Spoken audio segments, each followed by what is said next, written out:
Texan fans, it's Senior Bowl week, and of course, Nick Caserio has already been spotted in Mobile. Today's pod is all about which hot names make sense for Houston. You know I love this part of the year.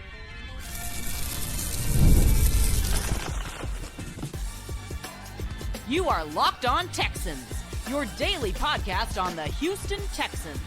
Part of the Locked On Podcast Network, your team every day. Battle Red Nation, from H-Town to your town. Today's episode and every episode of the Locked On Texans podcast is for Texan fans all around. Got a fun show lined up for you today.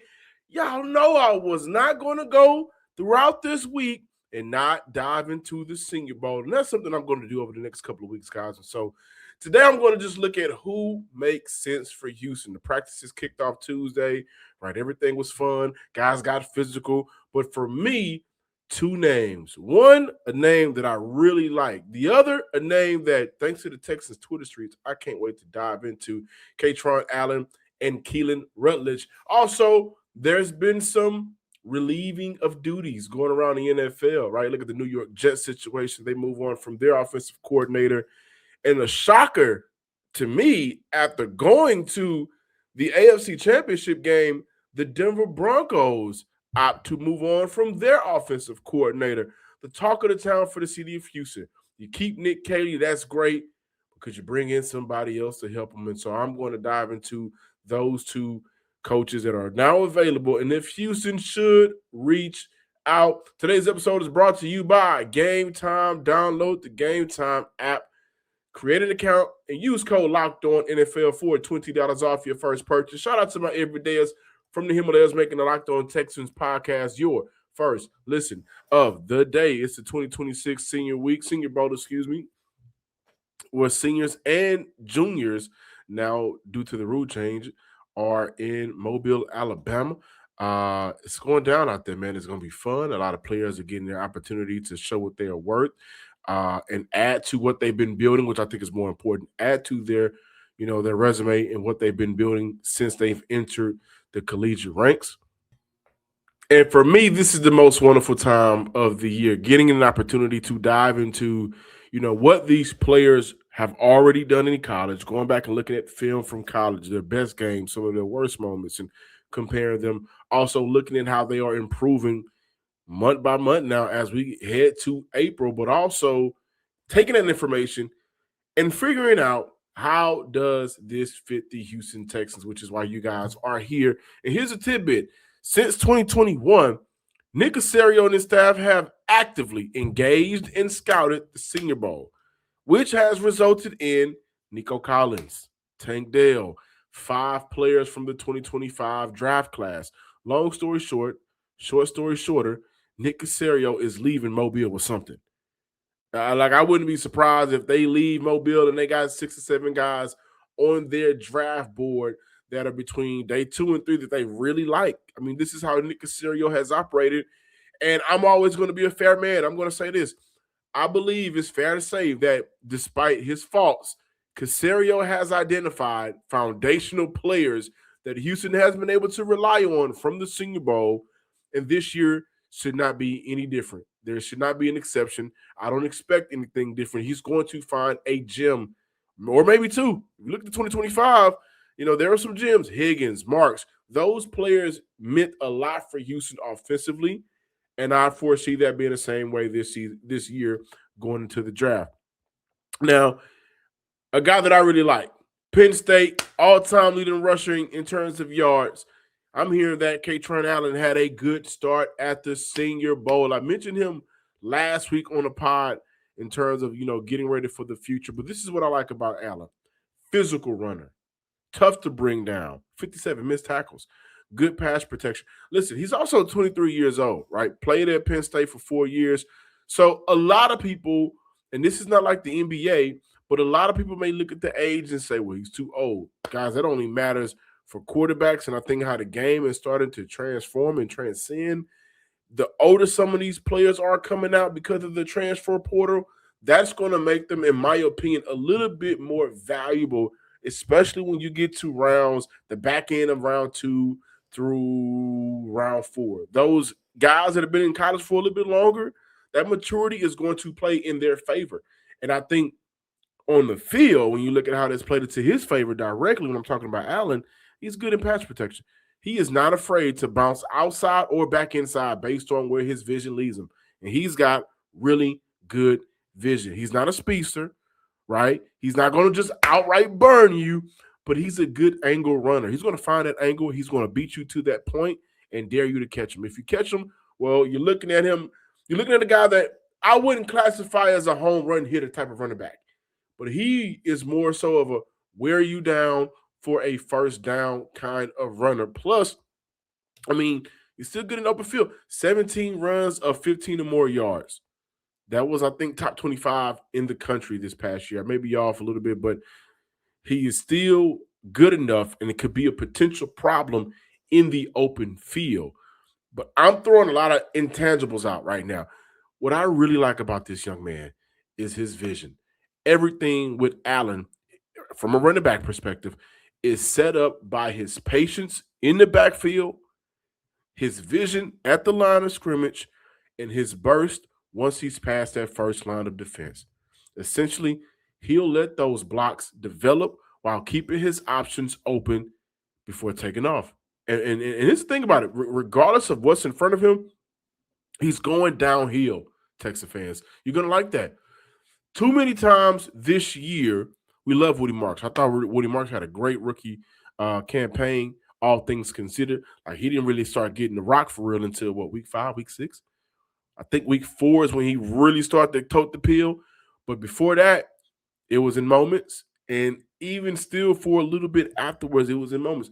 What I'm getting at is Woody Marks was a good running back for Houston this year, all things considered. Too many times, I feel like, and this is just my opinion from my eyes, there were yards that may have been left out there due to not getting upfield. Now, we know Houston's going to address the offensive line room, whether it be by free agency or the draft. Keep around, stick around for the draft part of this show when I talk about a Senior Bowl offensive lineman that you guys put me on to. But when I look at what Allen does well, he's going to get upfield. He's a downhill runner, and this is why I think he's a perfect match for Houston. Allen's jump cut is solid. He plants his foot to get upfield, and what's impressive is without the burner speed, he's elusive at the line of scrimmage, right? So you're looking at a guy that sometimes we want that burner. Sometimes we want that 4-2, 4-3 guy.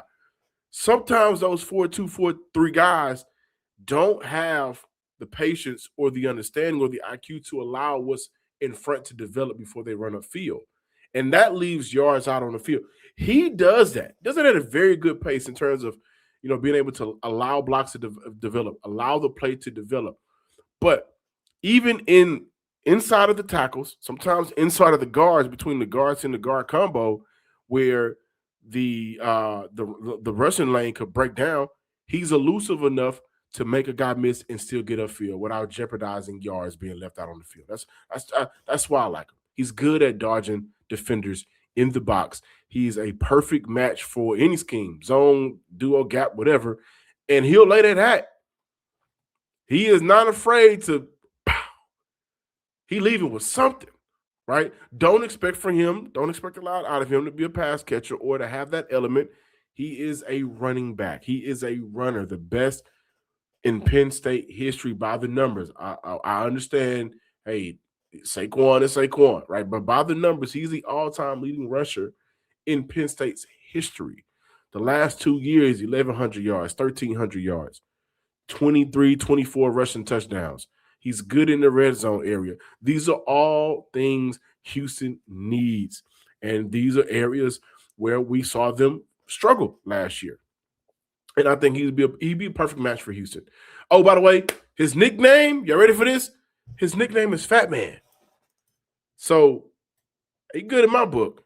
I say all of that to say, don't forget, Nick Caserio had a chance to see him Tuesday live in action, where he ripped off a couple of good runs behind good blocking, of course. And it all goes back to what the Houston Texans do to upgrade their offensive line, specifically on the inside. And a name who was slowly becoming a draft crush for many Texan fans out there was blocking for him during some of those runs Tuesday. Stick around as I dive into the young man from Georgia Tech, guard Keylan Rutledge. We got more Locked On Texans talk on the way. Hey, it's Matt Derry from the Locked On Lions podcast. The people I love depend on me. If I'm gone, the financial responsibilities don't disappear. I didn't want my family figuring things out during the hardest moment of their lives. That's why I knew only one place to go. I chose life insurance through my friends at Ethos. Ethos makes getting life insurance fast and easy, 100% online. You can get a quote in seconds, apply in minutes, and get same-day coverage. There's no medical exam. You just answer a few simple health questions. You can get up to $3 million in coverage. Some policies are as low as $30 a month. I love the folks at Ethos. Protect your family with life insurance from Ethos now by going to ethos.com/LockedOnNFL. In as little as 10 minutes, you can get the free quote and up to $3 million in coverage at ethos.com/LockedOnNFL. That is ethos.com/LockedOnNFL. Ethos.com/LockedOnNFL. Application times and rates may vary.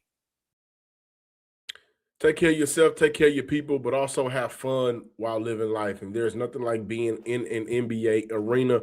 The crowd, the energy, the moment. Getting tickets, though, I understand it can be frustrating. That part isn't always so simple.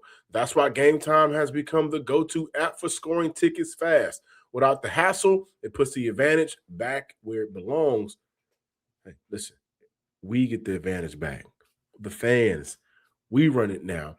Pulled up the Game Time app, picked an upcoming Rockets game, and had tickets locked in within moments, right? And the great thing about Game Time, great last-minute options, too, when NBA tickets showing up at solid prices. You ain't got to break the bank to go enjoy yourself, man. So take the guesswork out of buying NBA tickets with Game Time. Download the Game Time app today. Create an account and use code LOCKEDONNFL for $20 off your first purchase. That's code LOCKEDON for $20 off. Download Game Time today. And remember, it's gametime.co, not .com. So that's gametime.co. Visit today for $20 off your first purchase. Texas fans, we get back to talking the draft, my favorite time of the year. But listen, are you an everydayer from the Himalayas? And do you want to take your Locked On Texans experience to the next level? You can now do that with the Everydayer Club. Get ad-free access to the show, and above all, a members-only Locked On Everydayer Club Discord server. This is where we're going to be chopping it up, y'all. It's going to be a group chat just for the listeners of the show. This is where I will start to pull from the weekly Ear to the Street segment. Visit LockedOnTexans.Supercast to get started today and let me know what's on your mind. Now, Keylan Rutledge is a name tearing up the Texans Twitter streets. He's becoming someone many are talking about. And let me tell you why, man. Just off the eye popping alone, man. Just before I even dive into my research and what I found out about this young man as a person and as a player, dude. I mean, you look at Titus Howard talked about, hey, we got to be better in short yardage situations. That's why the show before the Tuesday show I talked about, hey, listen, I think that they got to go after vets that are good at being great in short yardage situations. Also, Houston's lack of rushing ability in the red zone, especially when they get down inside the 10-yard. They're horrible. They've been horrible all year. And then y'all look at Keylan. It's a big son gun right here, man.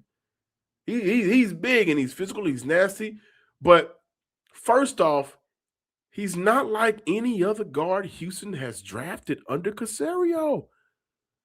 Like I said, this guy is nasty. Listen to this. Listen to this. He was involved in a serious car accident. So first and foremost, thankfully, he's gotten past that and he's been able to play football. But he was involved in a serious car accident, right? Driving through the rain, his truck hydroplane flipped twice, landing upside down in a ditch. He escaped by smashing out the window. And his nickname is Big Red. Yeah. This guy screamed Cole Popovich. Super athletic. Rutledge arrived at Middle Tennessee State as a 3-star recruit in 2022. Just giving you some background. The versatility, he had the versatility of being a multi-sport standout from Cleveland. He had was a state champion shot putter, 1,000 points and 1,000 rebounds basketball player. This dude is an athlete, but he's not a pretty athlete. He's not one of those inside guards that at any given moment may walk up to coach and say, "Coach, can I play tight end today?" That's not him. 6'4". He's listed at 330. He's a true guard.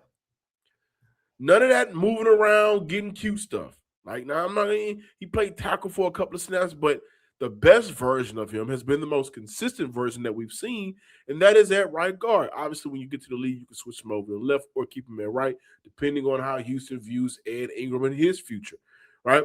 Many have said he was the star of the show for the offensive line for the national team.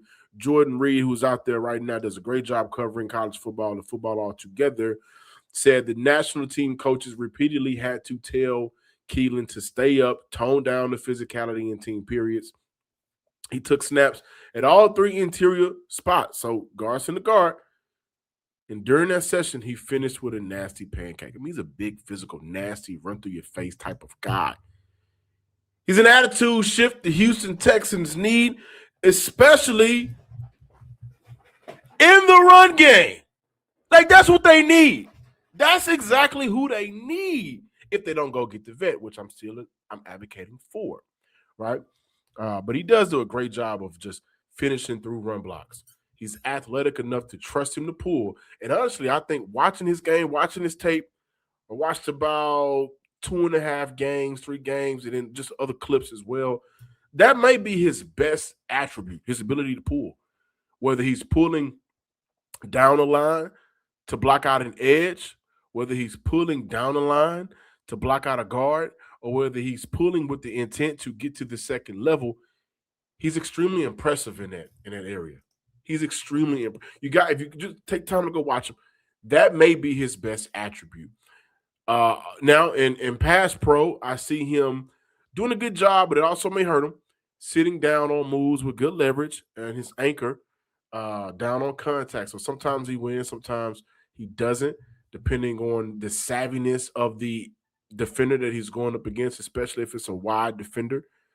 I don't like his recovery due to his hips. That said, that's just based on a short amount of film that I've watched. It's rare that he's getting to the second level without getting a hand on the guy. And it ain't just a hand. He's getting hands. He's getting pads. He's getting a helmet on the guy once he gets to the second level. He'll finish blocks past the second level and then turn around and celebrate the play.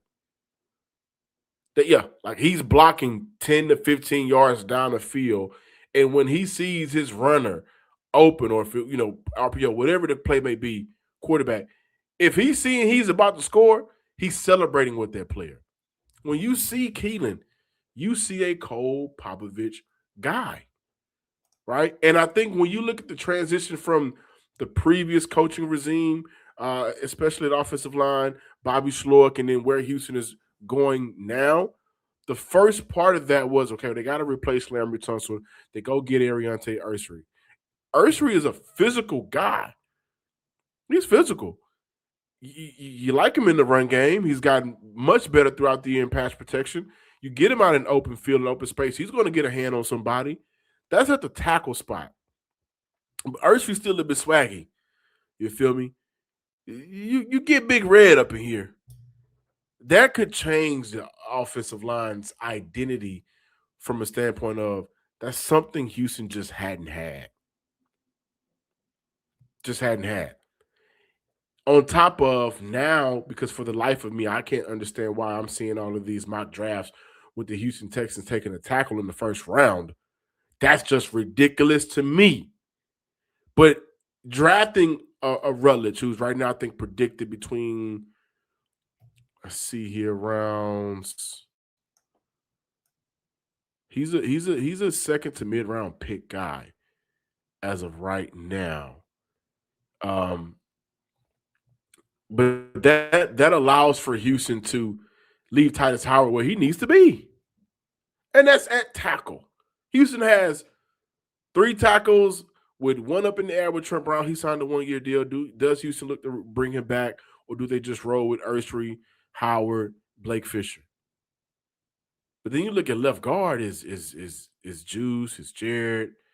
You can say Titus Howard, but Titus Howard is not the run blocker Houston needs for this offense to excel. He's not. He may be the best that Houston may have, and he's not at the best. Ed Ingram is the best run blocker. Titus Howard's filling in.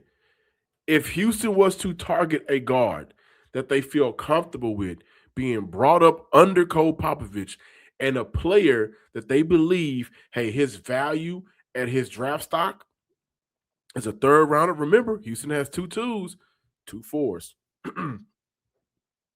If they feel like he's the guy, he'd be paired up with Cole Popovich. And you have to trust Cole Popovich coaching ability to get guys up to speed, past speed. Regardless about how we feel about Juice and Jared, this was probably their best year as professionals whenever we had an opportunity to see them. This was Ed Ingram's best year in the NFL. Ursary, the transition for Ursary, albeit he had 2 great edge defenders he had to go up against him at practice, but his transition this year was not as nearly as bad as a couple of years ago for Kenyon Green or Juice or Jared. And I think we have to accredit that to the job that Cole Popovich has done. And I just look at Keylan as a guy that Cole Popovich would love in that room. Like, I don't know the drinking situation, so I'm not going to put it on him. But, after a tough practice, hey, Keylan, I got a couple of beers in here. Let's go over film. Let's go over practice film together. I got a couple of cold ones. Now, around the league, some coaches are being let go. Shocked. However, this could be a blessing in disguise for the Houston Texans. Why do I say that? Stick around for more Locked On Texans talk.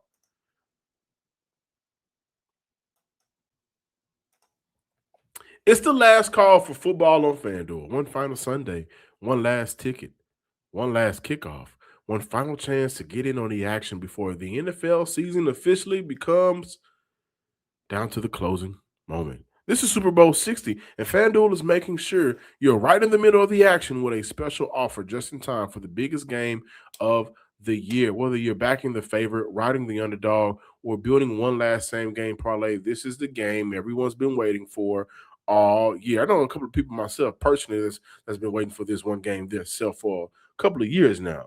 This is where predictions turn into plays, stats turn into storylines, and every snap feels bigger. It's the perfect way to cap off the season and make the Super Bowl even more exciting from kickoff to the final whistle. If you're new to FanDuel, bet just $5 and turn that into $200 in bonus bets if you win. Make it count, because after the Super Bowl, the season is over. Last call for football on FanDuel, an official sportsbook partner of Super Bowl 60. Visit FanDuel.com to get started today.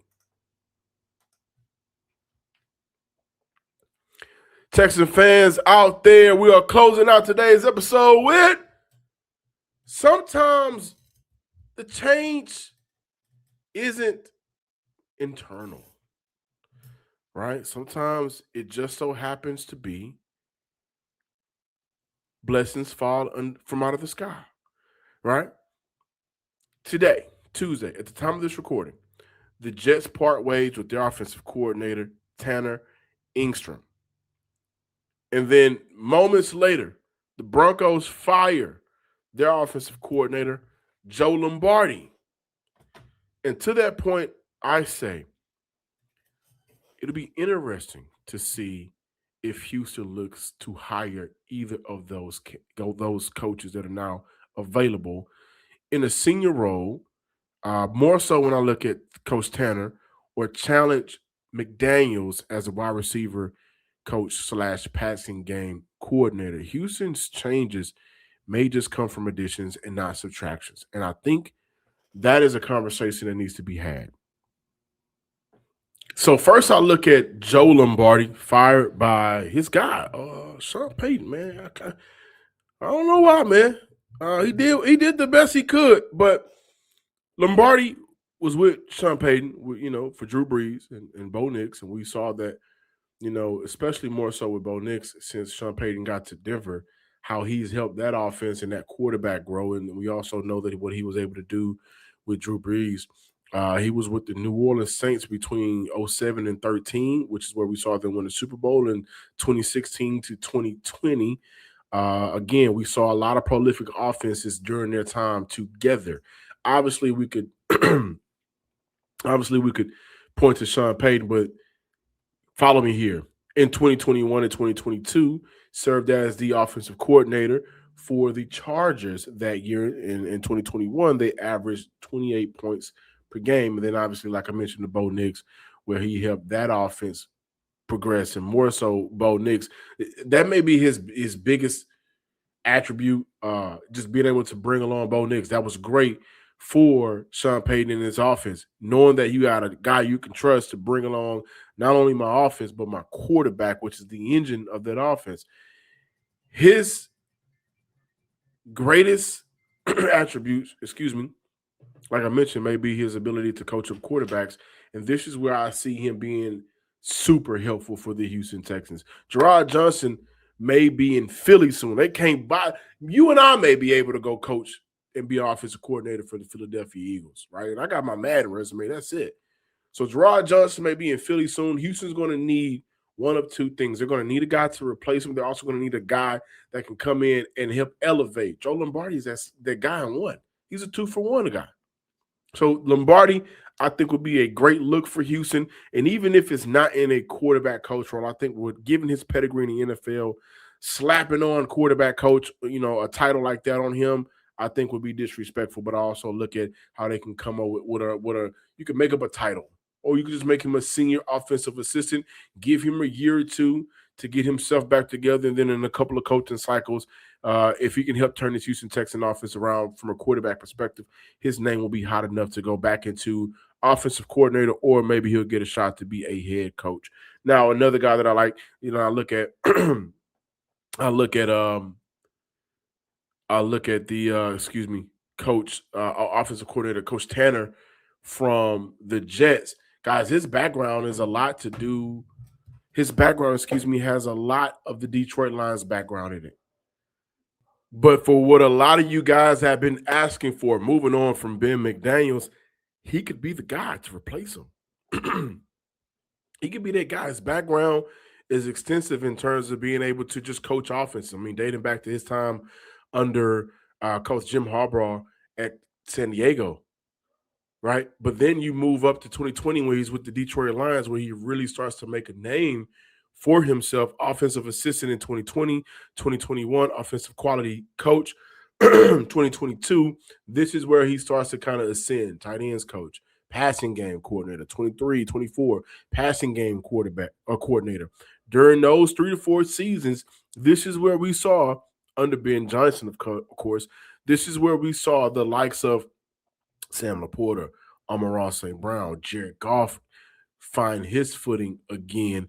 And I think what a lot of us loved about Ben Johnson was his ability to scheme guys open, his ability to make the job on a quarterback a lot easier. Who's to say that Turner can't be that guy for the Houston Texans? Even if he comes into a situation where, hey, he wants to continue to coach, he doesn't want to take a year off.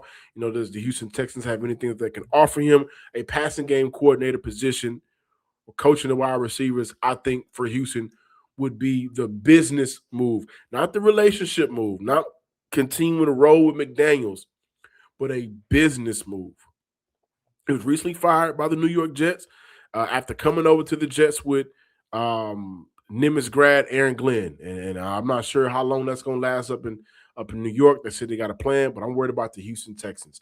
And I think with his pedigree and his background and resume of, guys, I've been able to help quarterbacks, but more importantly, I've been able to be around a genius of a head coach that I soaked up a lot of game from and learned a lot from, and I've learned how to simplify the offense for the quarterback by utilizing some of these playmakers at the highest level of their skill set can present. That is what I believe Coach Tyler can present. And I think there's pros for Coach Tyler. I think there's pros for Coach Lombardi. Either way, I think Houston would be fools if they don't check in on either one of them. They got to do that. They got to tap in. I just had a character slip. They got to check in on both of those coaches. This isn't about subtraction anymore, guys. Like if Houston wants to roll with who they have on their coaching staff, so be it, right? And maybe they view that as we don't want to mess with the continuity. I guess you can make that case. It's not about subtraction, but it is about getting better. And if Houston doesn't want to move on from some of the coaches on their coaching staff, so be it. That does not negate them from being able to add to what they have. And Lombardi and Coach Engstrand, those would be two major additions. Thank you for listening to today's episode of the Locked On Texans podcast. Please be sure to subscribe, like, and comment on YouTube and wherever you listen to your podcast. Follow me on Twitter at John_Hickman12 and on Instagram at Some Sports Guy. Until next time, ladies and gents, Texan fans across the nation, do me a favor. Stay safe, stay warm, and we're going to keep talking Texans throughout the week. Peace!